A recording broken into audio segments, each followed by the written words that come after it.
नमस्कार विद्यार्थी मित्रांनो, अभ्यास करत असणारच। आज आपण 8वं प्रकरण क्वाड्रिलॅटरल कन्स्ट्रक्शन्स देअर टाइप्स हे जे आहे ते आपलं आता बरंचसं झालेलं आहे। शेवटचा एकच भाग राहिलेला आहे, तो म्हणजे 6वा प्रकार काइट किंवा त्याला आपण पतंग म्हणत असतो।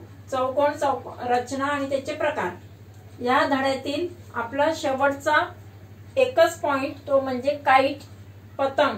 पतंगाचे गुणधर्म त्यांचे प्रॉपर्टीज आहेत ते आपण बघणार आहोत आणि त्यावर आधारित जी काही उदाहरणं तर तुम्हाला या वर्षी नाहीये, या अभ्यासक्रमामध्ये तुम्हाला उदाहरणं नाहीये, परंतु त्याचं कन्स्ट्रक्शन आहे। पतंग जे आहे त्याची रचना कशी करायची ते पण आपण बघणार आहोत। तर या अगोदरचे जे व्हिडिओज आहेत त्या आणि इयत्ता 8वी ते 10वी गणिताच्या मराठी आणि सेम इंग्लिशच्या माध्यमांच्या सर्व व्हिडिओज पाहण्यासाठी study E maths by Mrs Pranoti Bhavsa या चॅनलला तुम्हाला सबस्क्राइब करावं लागेल। व्हिडिओ आवडल्यास लाईक, शेअर आणि सबस्क्राइब केल्यावर जर बेल आयकॉन क्लिक केलात तर रोजच्या नोटिफिकेशन्स मिळतील।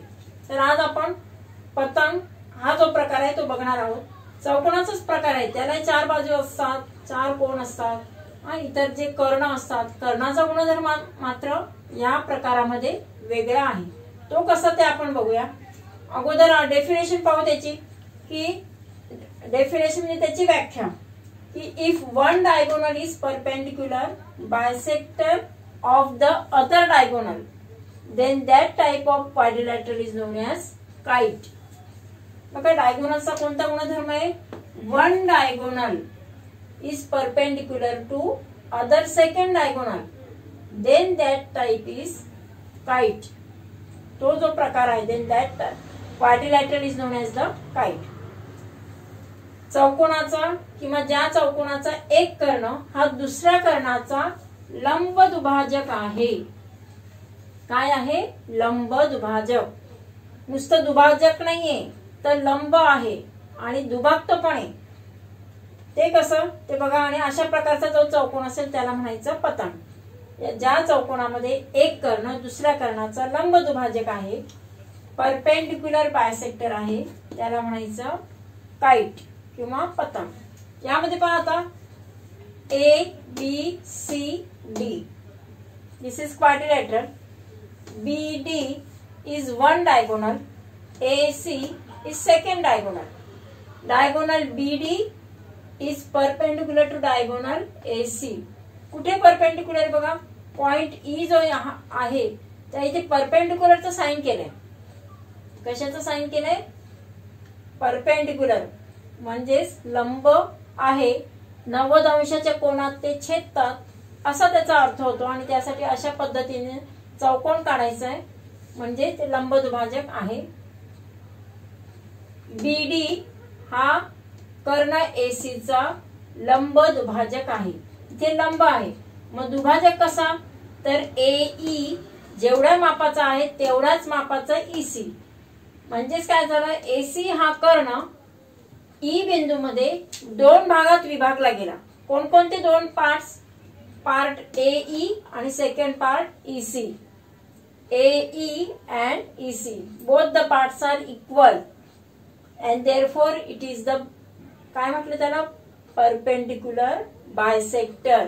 बरोबर त्याचे 2 भाग झाले, इट इज बायसेक्ट। अनइक्वल नाही, ते इक्वल आहे। परंतु तोच जर का सेकंड डायगोनल पाहिला तर सेकंड डायगोनल मध्ये बघा BE is smaller, is D is greater. तो पण डायगोनल आहे परंतु तो बायसेक्ट झालाय का? नाही, परपेंडिक्युलर आहे परंतु बायसेक्ट झालेला नाही।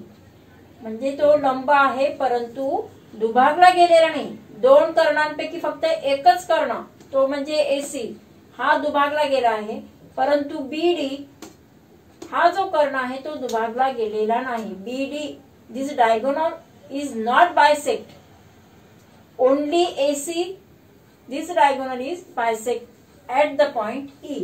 मग आता त्यांचे कोणकोणते 2 पार्ट्स होत आहेत? AE equal to EC। हे झाली तुमची त्याची डेफिनेशन साठी असलेली जी प्रॉपर्टी आहे ती बघितली आपण, की डायगोनल्स जे आहे ते परस्परांचे लंबदुभाजक असतात किंवा परपेंडिक्युलर बायसेक्टर असतात.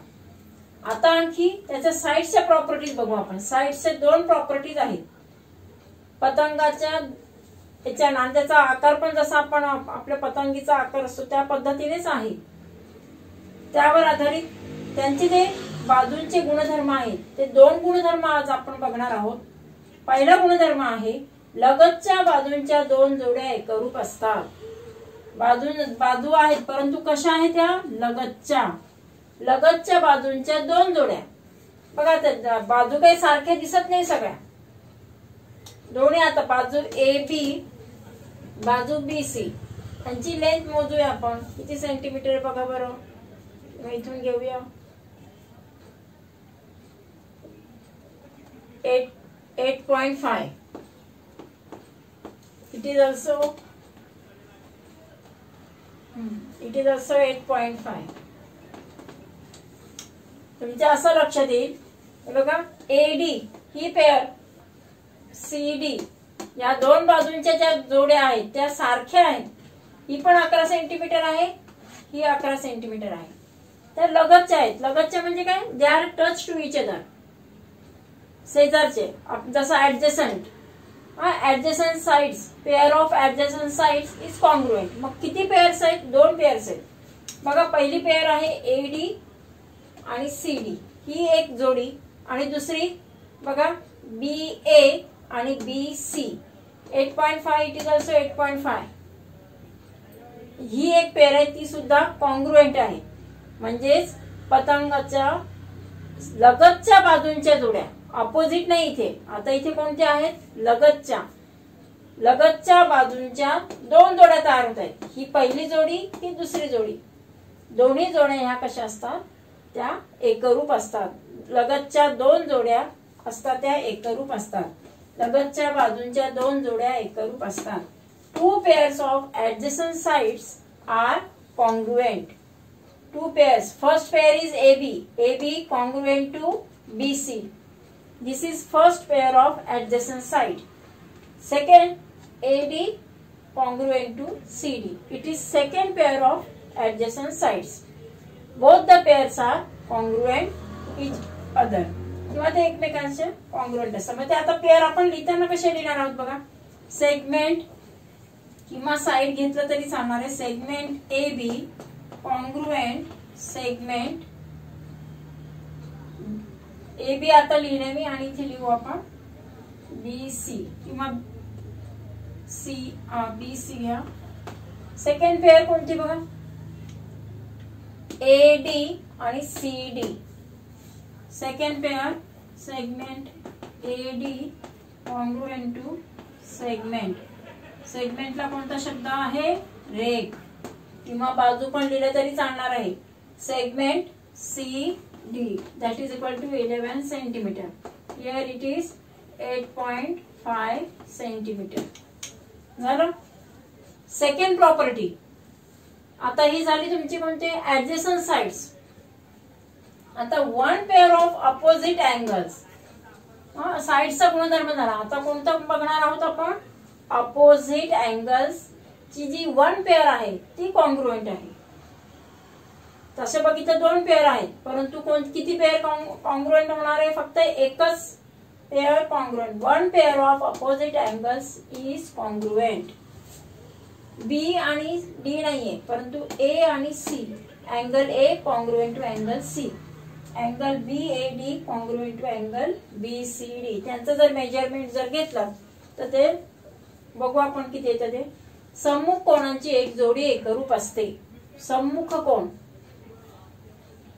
ए चा सम्मुख कोण आहे सी. बी चा सम्मुख कोण आहे डी. बी आणि डी हे मात्र कॉन्ग्रुएंट नाहीये परंतु ए आणि सी दोन पेअर पैकी फक्त one pair of opposite angles is congruent. चौकोनाच्या सम्मुख कोणांची एकच जोडी कॉन्ग्रुएंट आहे. Angle A congruent to angle C. A congruent to C. चिन्ह तेवढा करता सारखं दाखवलेलं आहे. आता आपण पुढचं त्याचं मेजर बघूया. अँगल ए चं मेजर किती आहे पहा. हा जो पॉइंट आहे तो आपण ए वर ठेवणार आहोत आणि झिरोची स्केल पहा, याच्यावर कोणती साईड कोइन्साइड होते? झिरो पासून जर तुम्ही मोजलात तर तो येतो बरोबर 100. हे पहा किती 100 अंशाचा कोण येतोय तो. This is 100. आणि तसाच अँगल सी मोजूया. We measure angle C, therefore we put this point on the point C. आता या बाजूने मी घेते, मला ही स्केल जास्त सोपी जाणार कारण ही कोइन्साइड झाली. ती किती झाले? ती सो किती?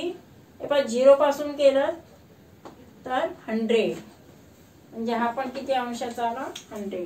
It is 100. 100 अंशाचे आहे. ही तुम्हाला ऍक्टिव्हिटी दिली. आणि आता कन्स्ट्रक्शन आपण बघणार आहोत. आता हा जर अँगल बघितला बी अँगल कितीचा येतोय पहा. नाही पहा, झिरोची स्केल जी आहे ती ही झिरोची स्केल आहे. आणि झिरोची स्केल आपण मोजली तर किती आला इथे? हा 95 आला.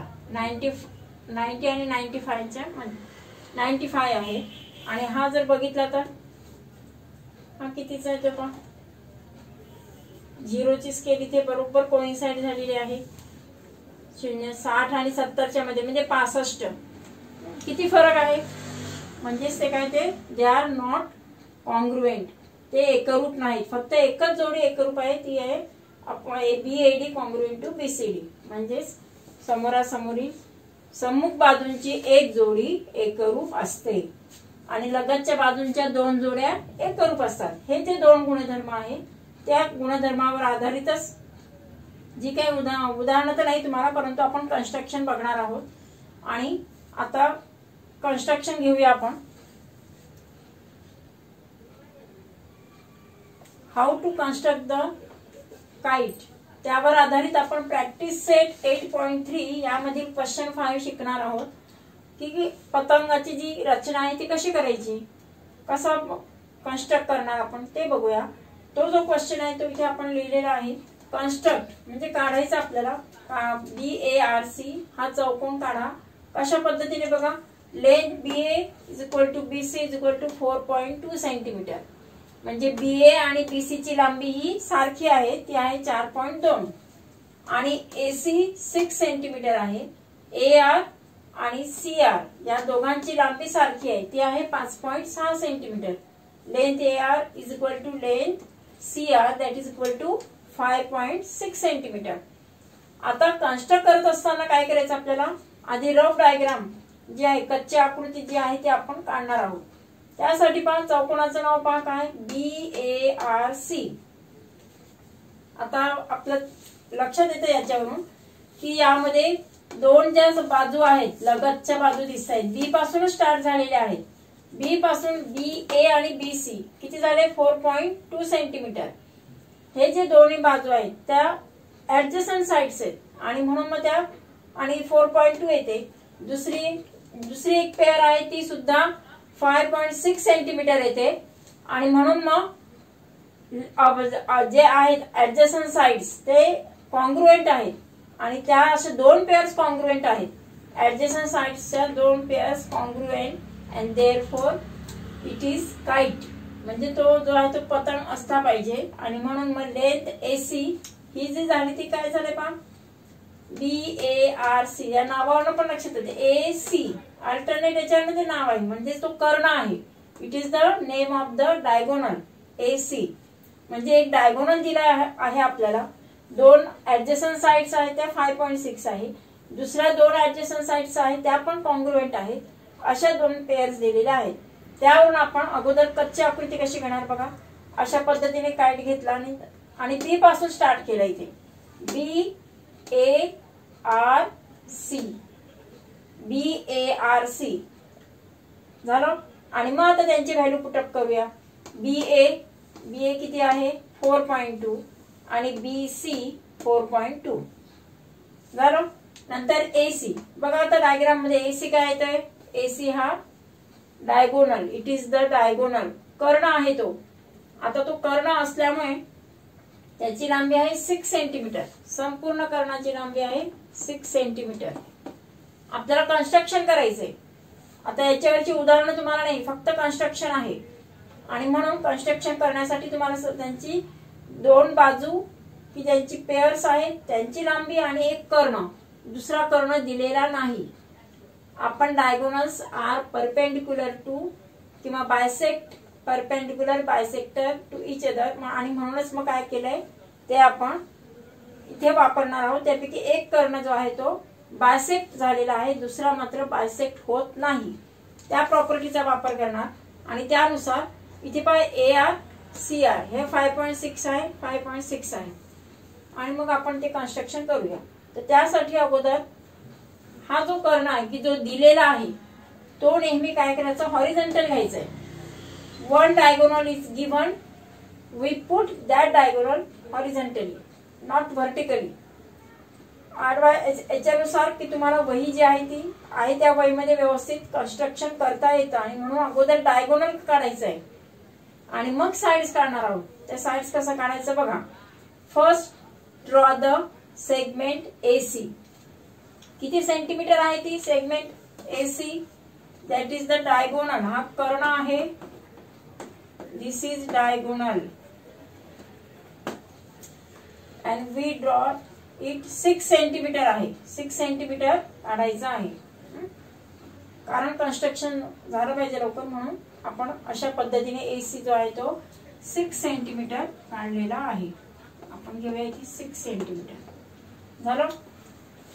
आता आपल्याला काय करायचंय, 6 सेंटीमीटर काढल्यानंतर याचा परपेंडिक्युलर बायसेक्टर काढायचे.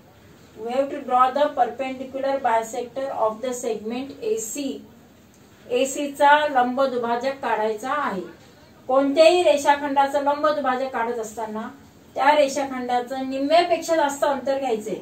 निम्म्यापेक्षा जास्त अंतर कंपास मध्ये घ्यायचं आणि दोन्ही जे एंड पॉइंट्स आहेत त्या एंड पॉइंट्स वरनं कंस काढायचे. We put the more than half distance in the compass or this and then draw the arc from point A and second from point C. First I will draw the arc. झालं. तेच distance कायम ठेवा. आता point C वरून घेणार आपण आणि point कशावरून घेणार आहोत, C वरून खालच्या डायरेक्शनने घेणार आहोत. झालं बघा आला तो. आता हे इथे पण पहा, हा जो पॉइंट आहे तो एक आणि हा दिस पॉइंट ऑफ इंटरसेक्शन काय करायचं, कन्स्ट्रक्ट करणार आहोत आपण ते. आणि नंतर मग we join this point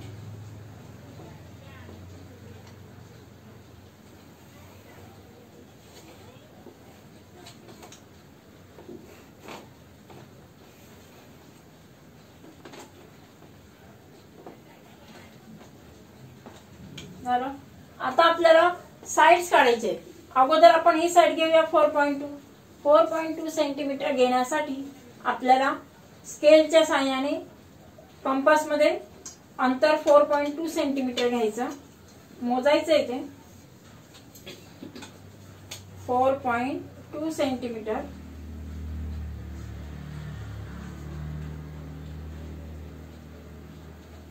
मी हे जे घेते ते 4.2 सेंटीमीटर अंतर. I will take the distance 4.2 in the compass and then draw the A पासून 4 सेंटीमीटर घेणार आणि या आर्क वर तसंच C पासून पण. Now this is the point. हा झाला तुमचा पॉइंट C की जो त्याच्यावर जॉईन करायचा आपल्याला. दिस इज A. दोन्ही पण जे आहे ते सारखे आहे. This is the point A. It is 4.2. It is also 4.2 centimeter. आता दुसरी कोणती काढायची बाजू आपल्याला, AR आणि CR. AR आणि CR ते पण आहे 5.6 सेंटीमीटर. 5.6 सेंटीमीटर जे आहे ते आपण या कंपास मध्ये घेऊया.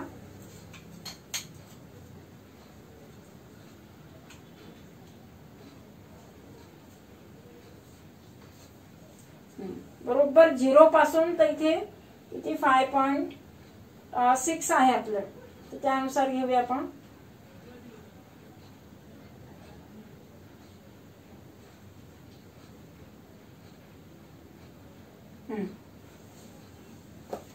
हे डिस्टन्स घेतलेलं आहे आणि ते कुठून घेणार आपण, ए पासून घ्यायचंय. ए पासून आता हे जे डिस्टन्स आहे ते जास्त दिसतंय, म्हणून आपण हा जो लाईन आहे तो खाली अशा पद्धतीने वाढवलेला आहे. बघा आता हा आर्क जो आहे तो, आणि दुसरं तेच डिस्टन्स घेणार आपण. आता ह्या इथे खडू उमटत नसल्यामुळे मी हाताने करते, तुम्ही मात्र हाताने करायचं नाही. This is the point R and then join the points A R. A R जोडायचे आपल्याला, आणि सी आर.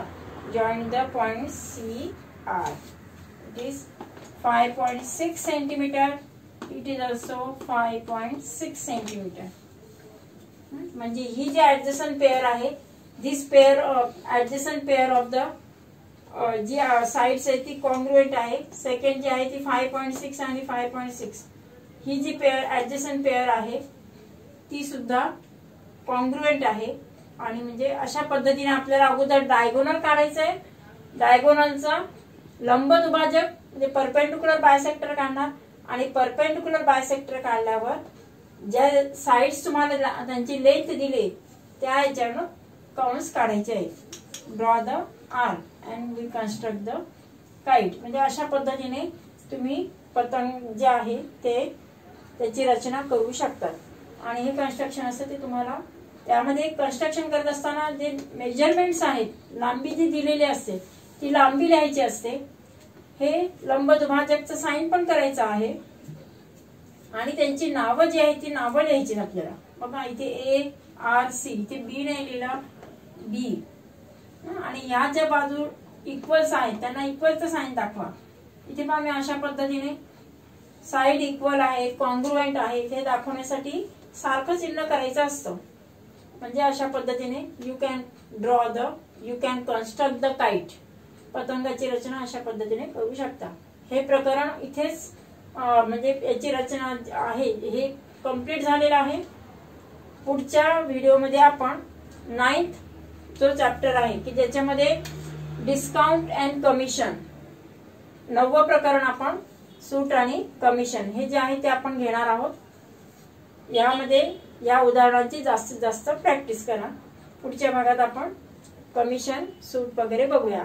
थँक्यू.